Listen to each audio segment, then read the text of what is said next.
Good morning, wrestling fans. Welcome to PWR Today for Thursday morning, July 28th, 2022. The man they call Meathead, and it's the Mott's, the reigning, defending PWR Fantasy Draft champion, Matthew Thomas. Good morning, Matthew.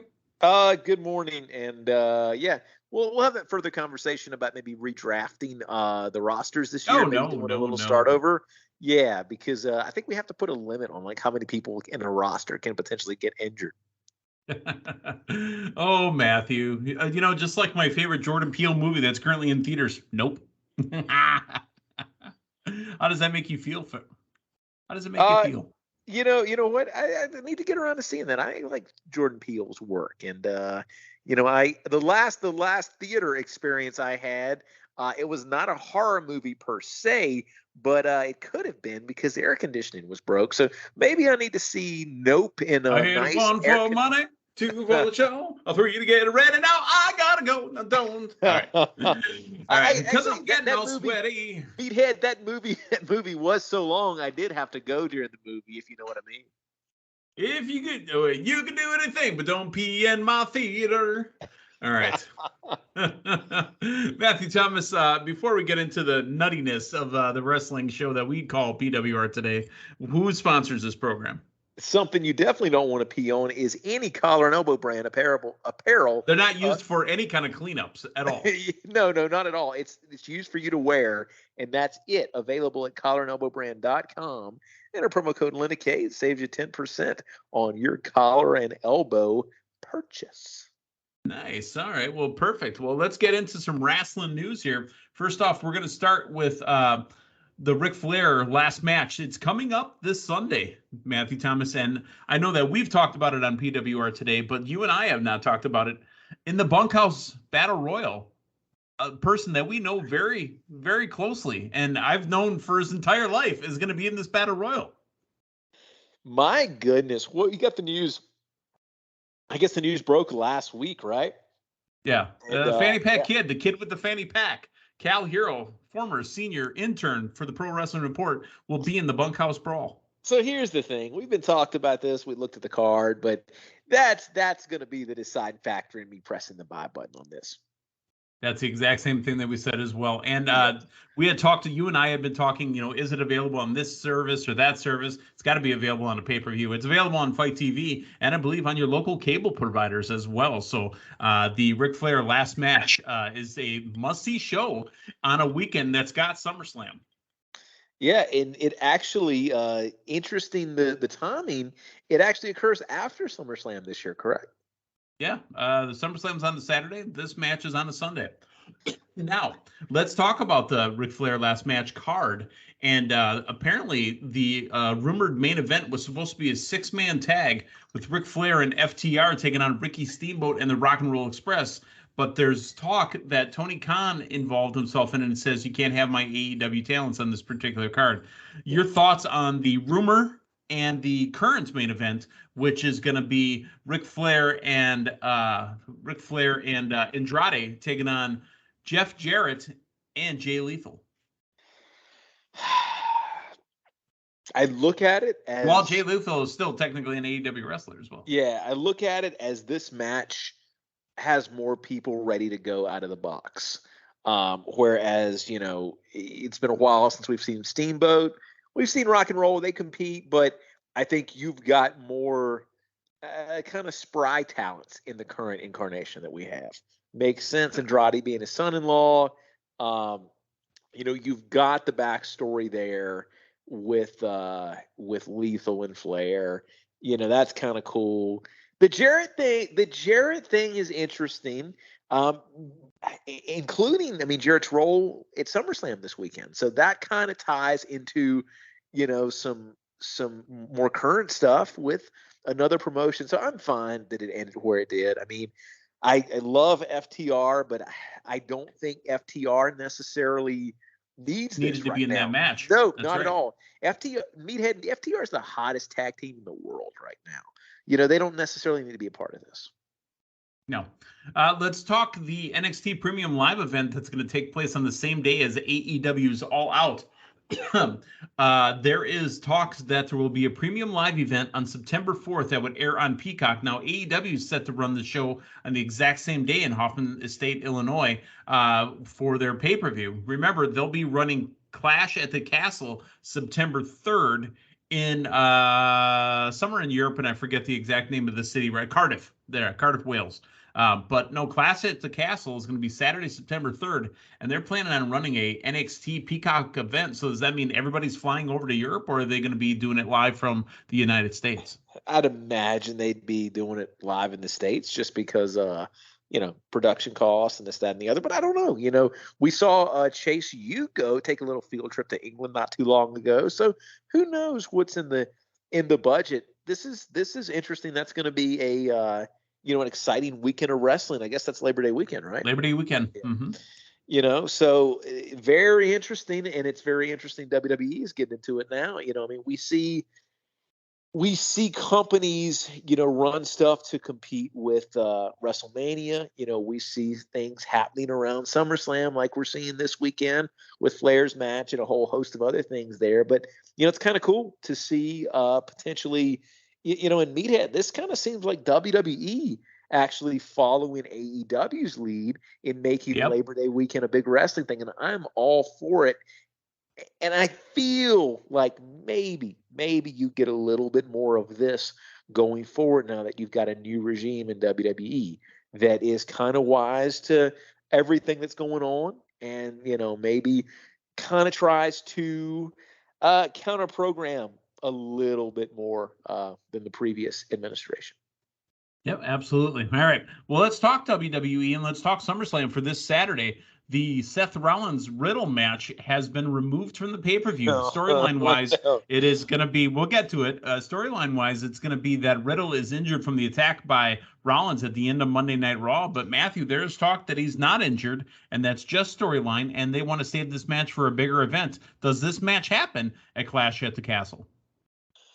It's possible, but it's hard to imagine something being bigger than one of your big four. Bigger than SummerSlam is WrestleMania, but my goodness, I don't necessarily, if we were talking Drew or if we were talking somebody, like that had some ties to the Clash at the Castle, but it's kind of a surprise because it's been booked and it's been advertised, but it does kind of make you scratch your head and make you wonder. It's like, all right, we got a new regime in town and we've got some, decisions being made here.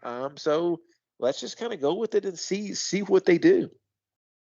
Matthew, I know that when it comes to PWR fantasy draft, you're not happy because both your guys will not have a match at SummerSlam. Do we see an appearance from either one at SummerSlam? I don't know at this point. If storyline perspective, Riddle is injured, then Rollins should still be ready to go. Does he come out there and issue an open challenge? Is this a return of somebody or an unexpected guest or a call up? Or go ahead, Matthew. Draft Goldberg into your team. Pick him up as a free agent. He was there. Goldberg was behind the break glass if Brock didn't come back on Friday night. All right. Let's get into AEW news before we start for Dynamite's Fight for the Fallen. Matthew, it's something that I've been waiting for a long time. Each time we get these special announcements, I always thought it was going to be this. It has finally happened. AEW revealing the new championship titles on Dynamite last night, the Trios Championship, and it's something long overdue. Yeah, extremely excited for it. And we got this, unless it was somewhere else, Meathead, that I missed it. We got this in a backstage segment, didn't we? No, it was front. Matter of fact, they panned over to the announce table and the belts were laying out in front of the monitor. Oh, my goodness. I must have missed something then. Okay, never mind. After a match, they shoot over to Excalibur, Taz, and Jim Ross, and they've got the 3 belts right there. Ladies and gentlemen, the Trios belts, and it's going to be in a tournament. So that's so cool because, it makes those matches mean something more. It's not a special attraction match. You've got a division and you've got a reason. Let's talk about the trios that are out there right now. How about the Blackpool Combat Club? Blackpool Combat Club, House of Black, Best Friends. My goodness, Jericho Appreciation Society. Yeah, Gun Club. There's a lot more than you think, and not that this has been done by an accident. Too. Yeah. Yes. Oh, my goodness. Formerly known as Blanchard Enterprises, Tully Blanchard Enterprises, whatever they're going by now. Give Hook and Danhausen a buddy, and then you've got one. There you go. Maybe they could team up with Orange Cassidy, even though Orange Cassidy's their best friend. You could get Roppongi Vice with somebody. You can. How about this? You can be a utility trios person, like Orange Cassidy. Could go Automatic quarterback. Yes. Remember that back in the day when you had an odd number of friends? Somebody had to play automatic quarterback the whole time? Yep. All right, let's get into AEW Dynamite from last night. First off, the return, Bryan Danielson. I almost said Daniel Bryan. Bryan Danielson showing up in Worcester, Mass there. With the matches were quite the wicked pisser. But it started off, Matthew, with a interim world championship match. He's 1-0 in AEW, so let's give him a shot at the title. It's Roosh with Jose the assistant taking on the interim champion, Jon Moxley. That's all you need, man. You just need to be 1-0. AEW didn't waste any time. We open up the show with some good old-fashioned blood licking. And there was going to be more. I mean, good grief, man. If there's one thing that really bothers me about AEW, and I like a lot of stuff AEW does, enough with the fucking blood. All right. Yeah, so here's the thing. I want to say this: opening match and also the final match. I thought I was fine with that amount of color. Okay, I was fine with not dripping. Fine amount of color. I'm not fine with the consuming of it. I'm not fine with the eating of the blood, the licking of the blood, the drinking of the blood. I don't want any of that, man. Hey, I'd scratch a nail and I get pissed off about it because I don't want the blood there. All right, winner and still champion Jon Moxley. Now, after the match, here comes the Jericho Appreciation Society, and it's only pieces of it, right? Not even the whole thing. Where's Daddy Magic? Where's half of the guys are missing? Well, Jericho says that he's tired of Moxley running around here, and he's tired of just the way things are going. Jericho challenges Moxley to a title match, and Moxley with a pretty decent comeback promo. And he says, you know what? Quake at the Lake, whatever the hell that is. Quake at the Lake 2 weeks from now when we go to do a Dynamite in Minneapolis. Because now we're calling everything. It could be cheese and the knees every time they come to Milwaukee. I don't know.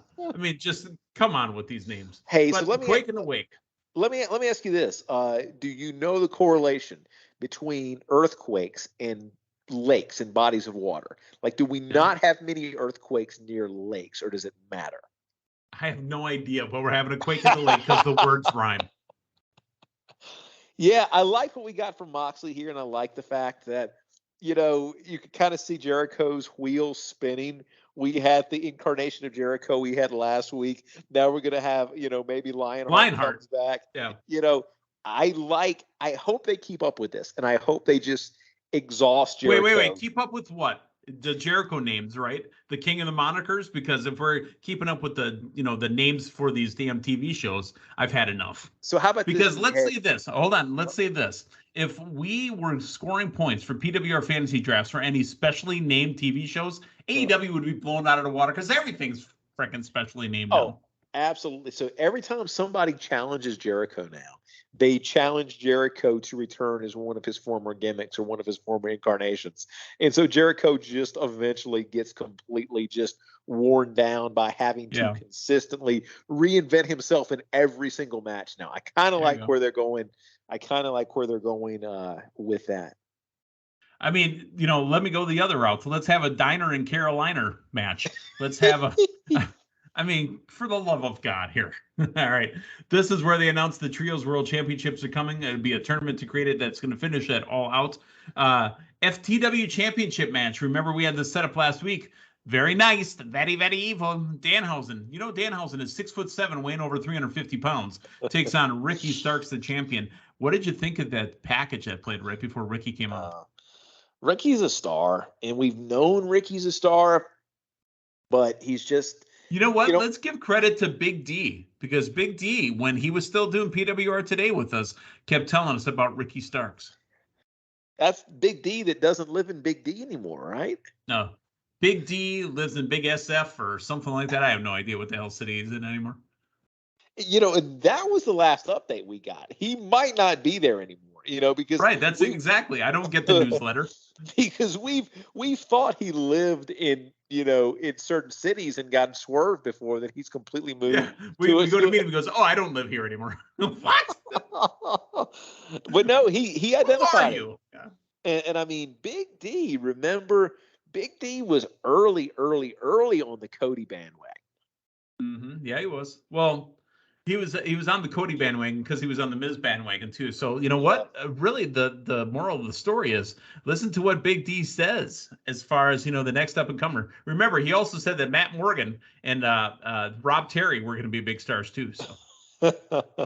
Well, he got that right because, technically, Matt Morgan's really named Matthew Thomas, and Matthew Thomas is a big star. So, yeah. What about Rob Terry? Let's talk about Rob Terry.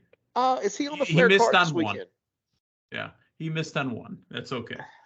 All right, winner and still champion Ricky Starks. Now, post-match, he says, "You know what? I got a little bit left in the tank, and I'm for real this time. I'm calling anybody out of that locker room. Come out and get some of this." And Matthew Thomas, speaking of calling it out for a year, I've been banging that drum saying, you know what? Hook, once he starts going, it is time for him to really get a title. Don't give him one of the other titles. He is destined for that FTW championship. And I don't pop much and I don't mark for much in wrestling. I got out of my seat when Hook came out of the back and he took on Ricky Starks. And this championship match went almost 5 minutes, it looks like. Your winner and new FTW champion. They sent Hook. They got Hook. He's the champ. You and everybody in that arena. I mean, that was a very, very popular move. You heard the Hook chants prior. And the place went banana. And as big of a moment as it is, and Hook being the FTW champion and the lineage there with his father, let's not forget this is Hook's biggest win of his career. I mean, he beat Ricky, Yeah. And I was very interested. The second Hook came out to listen to the commentary from Taz. Yeah. How would Taz call this? Mm-hmm. Taz called it right down the middle like a commentator. It says, look, Ricky's trained Hook. Ricky knows his offense. Hook laid in a bunch of great-looking suplexes, and he won it. Now, the post-match interview for Ricky Starks with Tony Schiavone and Powerhouse Hobbs came out to be by his side. Did you see that coming? I did. So there was, and I did not watch it. I heard about a very good promo by Ricky a few weeks back on, I don't know if it was just a YouTube shot or what it was, but I know it was out there. And, he was accompanied by Powerhouse Hobbs. So I thought we were going to get, more of a live version of this. No, this was completely out of left field for me. Powerhouse Hobbs levels him with a clothesline, follows it up with a spine buster for good measure, leaving Starks laying. Again, I was very attentive to what Taz was saying. Is Taz saying that Hook is not in Team Taz? Is Taz saying Ricky's not in Team Taz? Or is Taz going against Powerhouse Hobbs? Apparently, Team Taz is all faces now because he cried out for Powerhouse Hobbs. Why did you do that? Why did you do that? Powerhouse Hobbs leaves Ricky Starks laying. Backstage with the Acclaimed, and they're saying they're taking out the trash. Apparently, there's a music video coming out this Friday on Rampage. It's going to be about the Gun Club, and it will, in the video, we'll get the stipulations for their match. Hey, tune into Rampage to see what we get. Sammy Guevara with Ty Conte took on Dante Martin with Sky Blue. Sky Blue, was it just me, or did it seem like she's supposed to run in a ring when they start going after Dante Martin at the end? Yeah, it was a little delay, there. Wasn't it? Yeah, little delay, and the commentators actually, kind of remarked on prior to her actually getting in there. Yeah, exactly. Well, that brings out Anna Jay, and then they beat down Sky Blue as well. So Daniel Garcia's interview backstage really looked solid. Where you been at, Brian? Where you been at? I've been working every day. Let's go to another promo. And it's Sanjay Dutt, who I thought said he's never going to wrestle again, just talked himself into a 6-man tag with the Best Friends. Yeah. They're kind of persuasive like that. The original player from the Himalaya. Yeah. This will be fun to watch. I miss Sanjay Dutt from the Impact days. All right. Jungle Boy appears, and I cannot believe, because the words bullshit, goddamn, ass, all these other words have been pretty commonplace on AEW. They dropped a 5-letter word that I cannot believe did not get censored. Papa, uniform, Sierra, Sierra, Yankee. Wow. I don't think it was that many syllables. I'll have to go back and watch it. Well, let's just say he said a word that's also referred to as a bearded clam, the snapper, the love pocket. I mean, whatever you want to call it. He called Christian Cage the biggest pussy he's ever met in his entire life. Did you ever think we'd get this promo out of Jungle Boy? No. Did we ever think we'd hear the word pussy on basic cable? But hey, here's the thing, Meathead. TV 14 is coming for WWE. And I think they know there's a new regime in charge. Get it ahead of them? I think so. No, my goodness. Let me put this out to you. So I watched with the caption on, right? And I was watching live. The word got out there, but the caption censored. Oh, really? Yeah, I think this is one that he slid by. Oh my goodness. But hey, if you're going to give anybody, the green light to do that, give it the Jungle Boy, man. Get people talking. I mean, Jungle Boy's promo, up until this point, it's never been anything that really interested me. I mean, that's what Christian was there for, man. He came into his own on the mic last night. And but by far and away, when I say the best Jungle Boy, promo, no second to this. There's nothing that I've ever seen him do on a microphone or backstage that has held a candle to this. And you see the resemblance, in the features and stuff, but listening to his cadence and listening to him talk and listening to him, for lack of a better term, quote unquote, act, you're reminded that this is Luke Perry's son. Yeah. Yeah, pretty much. Cutler Cam and, two teams that we didn't really think about being mentioned when we started talking trios championships. The Undisputed Elite will be on TV next week on Dynamite. Then the Young Bucks hear about the trios tournament, but said Brandon can never be their partner. But they walk into Hangman Adam Page along with the Dark Order. There's another team right there. Hangman unofficially part of the Dark Order, and that would be a trios team right there as well. So we got a lot of teams in there. I hope they don't go the path of doing women's trios because they don't have enough women in their division to do trios. Kind of like WWE doesn't have women to do just regular tag team championships, barely to do women's championship matches. All right, let's talk Tony Nese and Mark Sterling in a handicap match against Swerve Strickland. Keith Lee banished from ringside. Swerve wins the match, but they show backstage that Keith Lee has been taken out, and it's Josh Woods standing over him looking dominant. Have you heard of Josh Woods before? Not that familiar with him, no. Okay. He looks big. He reminded me of Brody King. Honestly, that's what he looked like. So yeah. The House of Black mentioned Miro and mentioned possibly that Miro could be welcomed into the House of Black. Your thoughts? Yeah, I think this is still, giving us somebody for Miro to go up against and face Miro. I just don't think that Miro jives with the House of Black. And now I will tell you, I don't know if there's been any talk. I haven't read anything on the DirtySheets.com. But DirtySheets.com. But if you were going to say bring Miro's significant other in any capacity, I could be very intrigued by a House of Black angle, involving, I'm not going to say a kidnapping or anything, but that could be very intriguing to feature her in some capacity. We also haven't mentioned for the trios, what about Death Triangle? The damn word triangles in their group. That's a 3-pronged attack right there. Again, they're all there. They are all there, ready to go. AEW Women's Championship match. Yamashita taking on Thunder Rosa. Thunder Rosa lost to her over at New Japan over the weekend. So they brought her a match into AEW for the belt. It was one of those contenders matches. The winner and still champion, Thunder Rosa. Thoughts on Thunder Rosa still running the women's division? Yeah, I think that we expected, once she got the belt, she was going to have a run. And I think we are smack dab in the middle of it. And then finally, the main event, Bryan Danielson and Daniel Garcia. I have a tough time watching Bryan Danielson work right now. I know. There was more blood licking. I like the finish of this match, which was Jake Hager being underneath the ring and then grabbing Danielson's leg, which caused the delay, which gave Daniel Garcia the chance to win.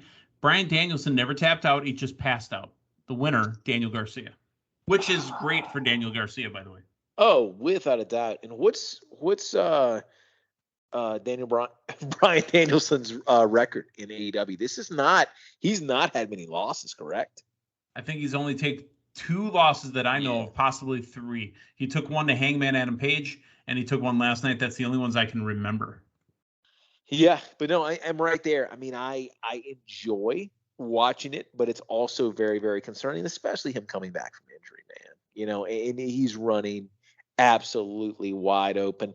Although I will say I could have gone a few more weeks without the giveaway on whose hand it was. When we saw the hand, just the hand interference, I'm thinking, this is unique. It's not a masked man or anything.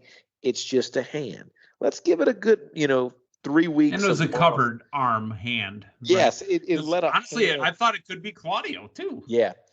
And let a hand keep interfering. Oh, my goodness. There was potential Well, there. I mean, remember, that hand is old enough to be in wrestling now, the one that Mae Young and Mark Henry made. Remember that hand debuted at WrestleMania. Oh, my goodness. That would be such a big get for AEW. Well, a big get for PWR Today has been Matthew Thomas and Linda Kay, and we're going to continue on tomorrow. Get you ready for the entire weekend of wrestling. We've got, literally, folks, we've got SummerSlam and Ric Flair's last match card to go over. So for Matthew Thomas and Linda Kay, the man they call Meathead, thanks for stopping by. We're going to talk to you tomorrow morning. So long, everyone.